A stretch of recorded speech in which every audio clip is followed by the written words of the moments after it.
His newest round of tariffs take effect an hour from now at 12:01, putting an eye-watering 104% tax on all goods from China. That means what Americans pay for many everyday purchases could soon double. Now, that realization hit the markets today, completely evaporating what was a rally early in the morning. You see that big drop till the afternoon? That's because Trump's deadline for China to pull back its own tariffs on U.S. goods, well, they came and went. And now investors are bracing for what's next. This is an economic Armageddon that's coming for the U.S. consumer and the economy. And I talk to tech executives that could be around the world. And when it comes to U.S. tech, I mean, I think this is something that could send the U.S. tech industry back a decade. And I think recession is now starting to get baked into the market. But the president? Predictions of economic Armageddon aren't bothering him, even as China vows to fight to the end. I really think we're helped a lot by the tariff situation that's going on, which is a good situation, not a bad. It's great. It's going to be legendary. You watch legendary in a positive way, I have to say. They've ripped us off left and right. But now it's our turn to do the ripping. That's okay. We're going to make our country even stronger, stronger than it ever was. And he says that dozens of other nations are lining up to cut deals. I'm telling you, these countries are calling us up, kissing my ass. They are dying to make it here. Please, sir, make it here. I'll do anything. I'll do anything, sir. That's probably exactly what other countries want to hear from the President of the United States. The White House even says that America's most beloved devices, well, they could be made here at home. iPhones specifically, is that something that he thinks is the kind of technology that can move to the U.S.? Absolutely. He believes we have the labor, we have the workforce, we have the resources to do it. Except, not so fast. Yeah, I don't think that's a thing. I mean, our estimates are that it would be 3x. Whatever you thought just quoted the price, 3x that. So, is America ready for a $3,500 iPhone? Not a bet I want to make. You know, it may not matter. Because market experts say that Trump's push to bring back manufacturing is a fantasy to begin with. The notion that all these great jobs are going to come flowing back to the U.S. is nonsense. America doesn't want these low-paying manufacturing jobs. But even if manufacturing doesn't return to the United States, these tariffs are expected to raise prices on everything from eggs to cars. The entire strategy is even dividing the Trump administration. And they take Elon Musk and Peter Navarro. You got Trump's cost cutter in chief now going on the offensive after his top trade advisor said this. We all understand in the White House, and the American people understand, that Elon's a car manufacturer. But he's not a car manufacturer, he's a car assembler in many cases. Well, Elon Musk has since gone on a multi-post insult spree, calling Navarro a moron and dumber than a sack of bricks. One attack is even cruder than those. White House press secretary, though, seemed to, well, endorse the entire feud. Look, these are obviously two individuals who have very different views on trade and on tariffs. Boys will be boys, and we will let their public sparring continue. And you guys should all be very grateful that we have the most transparent administration in history. Wall Street types who've been complaining about the tariffs are now wondering, where's Congress? Former Trump official John Bolton, well, he wonders the same thing. It simply makes no sense, and it's just sad and depressing that more Republicans haven't stood up and said that. This is illiteracy. But some Republicans are saying something, like asking who's going to take the fall if this whole experiment blows up. I'm assuming this all got gamed out because it's a novel approach. It needed to be thought out. Whose throat do I get to choke if this proves to be wrong? With me now, Brendan Duke, Senior Director at the Center on Budget and Policy Priorities and former Senior Advisor on the Biden White House National Economic Council, CNN political commentator Karen Finney, CNN analyst and White House correspondent for the New York Times, Olin Cannell-Youngs, and Kevin O'Leary, Chairman of O'Leary Ventures and a Shark Tank judge. Happy to have all of you here. I want to begin with you, Brandon, because we're just minutes away, as you know, from midnight, which is when tariffs go into effect on China and around the world. Trillions have already been lost, but what happens if we go into to a full-scale trade war? Look, it's really ugly. This president won the election based on reducing costs, but he's enacted the largest tax increase we've seen in over 50 years. And you know who's going to pay the price? Americans shopping at Walmart, Americans shopping at Costco. We don't know the purpose of these tariffs. The only thing we do know is he's planning on taking tax revenue from Americans paying more at Walmart and Costco and putting that into tax cuts for the wealthiest Americans. It's totally gross, and it's putting us on the brink of a recession. Could cost us tons of manufacturing jobs as we get into this trade war. It's a really disturbing policy. I hope he backs off. But Kevin, he said there's a lot of deals that they're literally kissing his ass, was the phrase he used, very, very eloquently. Where are the deals? 104% tariffs on China are not enough. I'm advocating 400%. I do business in China. They don't play by the rules. They've been in the WTO for decades. They have never abided by any of the rules they agreed to when they came in for decades. They cheat, they steal IP. I can't litigate in their courts. They take product, technology, they steal it, they manufacture it and sell it back here. Never has an administration. 400% tariff? What would I that look want like? Xi on an airplane to Washington to level the playing field. It's just not about tariffs anymore. Nobody has taken on China yet, not the Europeans, no administration for decades. As someone who actually does business there, I've had enough. I speak for millions of Americans who have IP that have been stolen by the Chinese. I have nothing against the Chinese people. They've brought great literacy, art, and tech to the world. The government cheats and steals, and finally, an administration, you may not like Trump, you may not like his style or his rhetoric, finally, an administration that puts up and says enough. 400% tariffs tomorrow morning. I'll tell you what, Xi can only stay the supreme leader if people are employed. If we wipe out any business there, because we are still 39% of all consumables on Earth and 25% of the world's GDP, America is the #1 economy on Earth with all the cards. We will not have that forever. It's time to squeeze Chinese heads into the wall now. Well, I'm hold not on a talking about second, tariffs. Kevin. Well, I hear you, but hold on. If we're talking about people, the average consumer, not necessarily the head honchos of businesses all across the globe, can they withstand the pressure of that sort of tax on the It's goods? short-lived.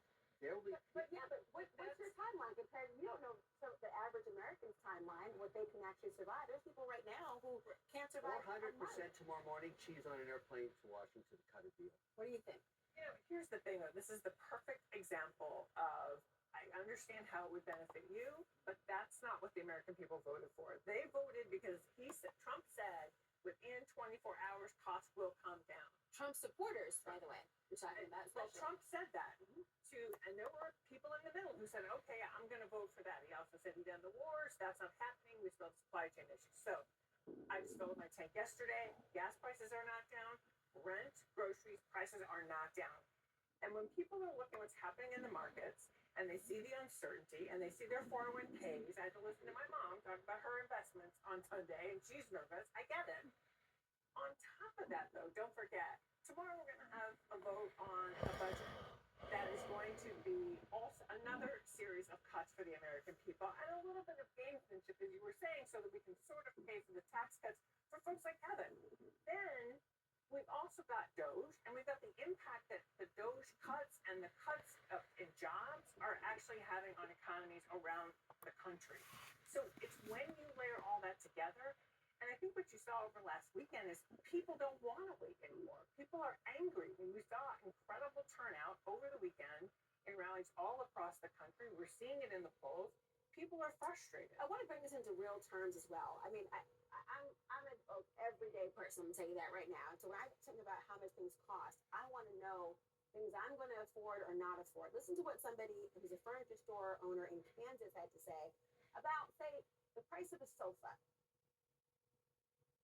With the 54%, if we sell a sofa for $1,000, we will have to sell it for $12.99, and if it's 104%, then that sofa will be over $2,000. I don't think they can afford it. Dolan, that's a real figure for a lot of people. A $2,000 couch as opposed to what they thought they were going to spend. Yeah, that means higher prices for average Americans. And by the way, that's what Republicans in Congress right now are also worried about here. Hearing from their constituents at town halls and as the weeks go by, if consumer prices go up, that economic frustration then turning into political backlash against them and the administration. But Kevin's point is that it's short-lived. What's your reaction? Well, I mean, it's up to debate whether it's actually going to be short-lived at this point. Consumer prices going up. Again, economists say U.S. importers do pay the price of tariffs. That thing goes down to the consumer. Also, one thing that is consistent right now is uncertainty. There's uncertainty right now, and this gamble that the administration is doing that the average American will be able to weather through any type of economic frustration is bet on the idea that you'll then have investment in American manufacturing. Tough to pair investment with uncertainty. So where does consumer confidence factor into all this? If people are nervous about what they can or cannot afford, how about that short-lived proposition? I mean, it's plummeting. And I think the only way we're going to restore it is if Congress takes back the car keys from the president and takes away his power to impose the largest tax cut in 50 years with the stroke of a pen. That's the only way that people are going to have confidence. If he announces a series of deals tomorrow, what's going to happen in a month from now? Nobody's going to have any confidence that this is going to go away as long as he has, basically the gun on the resolute desk. American consumers, businesses are all at risk as long as it's there. Oh, we're talking about obviously sofas, but how about iPhones, which many people have? There's this notion of making it in the United States. Talk to me about that, Kevin. What is the likelihood that that could actually happen? There are people who are saying, fat chance. Moving manufacturing back to the U.S. takes a long time, but I'm still focused on two aspects. I mean, you have to differentiate the tariffs negotiated between countries because Eurozone just 48 hours ago said something remarkable. For the first time in decades, we're willing to go to zero on zero. That means they open up all markets to all products, all services. That's a huge win. So forget about Israel or Thailand or Cambodia. We're talking about one of the largest economies on earth saying, okay, we get the joke. You want to sell cars? You want to sell a Corvette in Berlin? We're okay at zero. We've never had that before, so let's call that a huge win. We haven't done the deal yet, but let's get the German people over here to start negotiating that. Agriculture in Britain will go to zero on zero. Canada, we'll love to do energy zero on zero. So that's a huge win for him. Huge. He hasn't even taken advantage of it yet. I thought, Kevin, part of it, I'm curious from your perspective, and everyone, if one of the biggest assets of negotiation is leverage, if he has said they're here to stay, does that remove some of the ability for him to negotiate in the long run with these countries? Well, I'm trying to differentiate between the trade non-parity. For example, you talk about Thailand. I have a company that makes greeting cards. Hewlett-Packard laser cutters making greeting cards in Thailand. Because labor is cheap, and we FedEx them every day here. They only have an economy of 35 billion, and the deficit is 200 billion. That country will never have trade parity with us. It's too small. But we can go to zero tariffs with them. And I'm telling you, there's a difference between getting everybody at zero on zero, which is free trade basically, which for Trump would be a huge win. That call 48 hours ago when the Eurozone said, okay, uncle, we'll go to zero, take that win. It's a huge win. Now, getting trade deficits settled, that's going to take decades because we are the largest economy on earth by a factor of 2.5 times. We're always going to have deficits. I also want to zoom out because I do think it's worth noting that there are many in Congress as well as the business community that are questioning if the White House, and specifically the president, is even ready and in a position to negotiate. The Home Depot co-founder made a comment on saying something like, I'm quoting here, I don't understand the goddamn formula. I believe he's been poorly advised by his advisors about this trade situation and this formula they're applying. You already see a tension between Musk and Navarro. That's right. And that's not it. There's been mixed messages from different aides. Some that are saying, they do want negotiations. The White House said today that 70 governments around that have come to the White House looking to start conversations at the same time. Really, the person who matters most is Trump and what he wants to do. And there's been plenty of comments of him digging his heels in as well. I wrote a piece weeks ago when the initial tariff threat against Mexico and Canada went out, saying that sometimes the tariffs don't seem to be a means to an end. They seem to be an end for the president as I do well. see it. Well, but this is also the difference between running a business and running a country, right? Because the politics of this are, okay, we're going to start negotiating with 70. Start. How long is that going to take? Is that months? Is that the rest of the year? Then we're into the midterm season. And if you're a Republican member of Congress and you are hearing from your constituents who are saying, look, now we're in a recession. Now my prices are even higher than before. Why haven't you stood up to the president? Then you're going to put them in a real bind. And the one thing that the kind of pushback for Trump is he doesn't care because he's not running again. But if he wants to keep his majorities in the House and Senate, his team at least understands you better have a plan. There better be a plan to, are the tariffs a means to an end, or are they the end game? And what are we going to be saying? And how will we keep our majorities if we want to keep enacting this regime? I mean, Brenda, the timeline, it's not indefinite. We work on an election cycle. We're less than 2 years away from midterm elections. And to that point, I mean, tonight Trump is saying that he thinks the tariffs will help Republicans in the midterm election. But you have some polling. This isn't quite different, right? The polling says it shows most Americans believe that tariffs will increase costs, and Democrats looking to fees in many ways. This timeline can counteract whatever gains he thinks he's making. I think he's losing political power by the day. He's not even able to get his budget through the House Republican caucus that was listening to him all the time just a couple weeks ago. So I think he's just losing political power because, again, he won the election on reducing costs and people aren't buying it. They're seeing the stock market go down. They're seeing recession fears. They hired him to do a job. It was to reduce prices. He's refusing to do it. We don't even know the strategy out of this at the end of the day. Is it deals or is it to have tariffs to create this grand manufacturing paradise where all Americans make iPhones and socks?